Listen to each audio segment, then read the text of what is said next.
So the journal Maritime Studies has just published an article titled Manifesto for the Marine Social Sciences, which is quite an interesting title.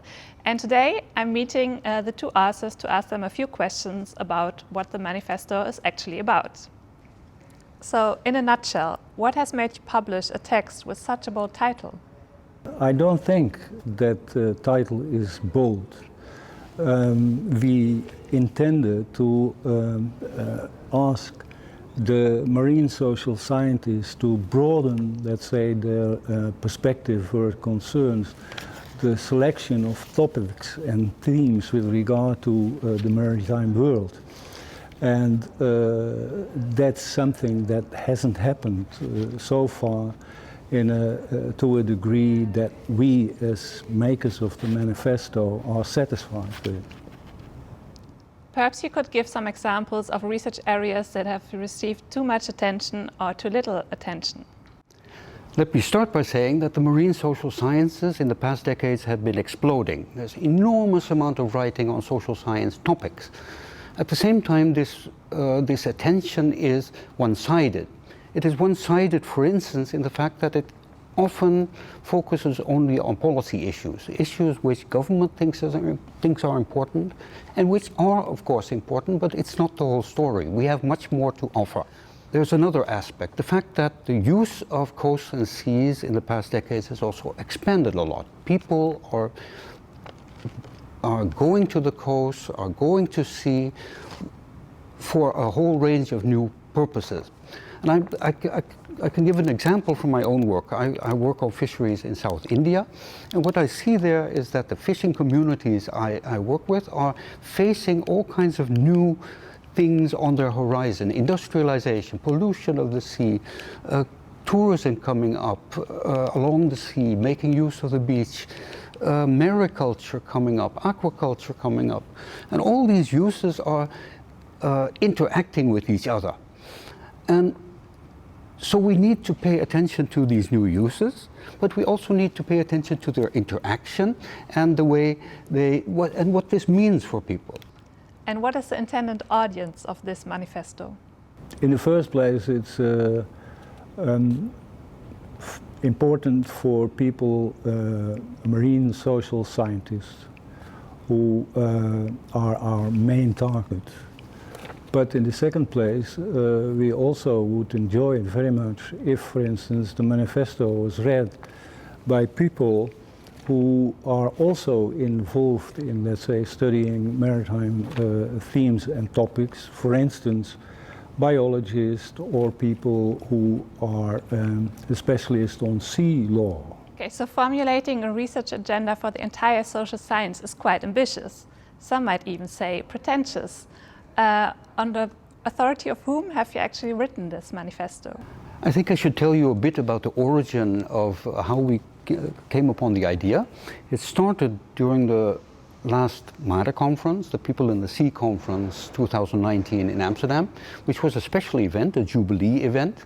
And we had invited a whole set of previous keynote speakers to reflect on the things they thought were still important for the future of the social sciences, for the marine social sciences. In the conference also, we had the audience also respond to this preliminary set, and we received an enormous number of responses from the audience. We then asked 12 commentators, people from different sides of the social sciences, to respond, and they wrote very different pieces, also adding to, criticizing, commenting on various aspects of the manifesto. So this whole bundle has now been published in mass. Could you say a bit more about what the manifesto has to offer in terms of novel approaches or arguments? What we wanted to do to formulate in our manifesto certain research topics that are already known but got to less attention, for instance. And in the second place, we wanted to bring forward in the manifesto the relevance of paying more attention to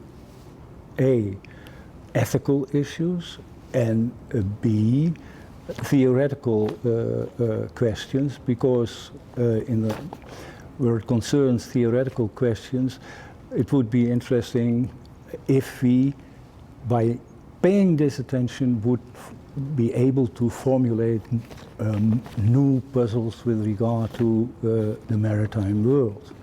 So now the document is out. How would you like to see it unfold? What can people do to engage? The fact that the document has been published does not mean it's finished. It is basically an unfinished product. It's a product which continues to evolve in time, which means this can only happen if other people engage with it and pick up the discussion, add to it, criticize, throw away, or add new aspects.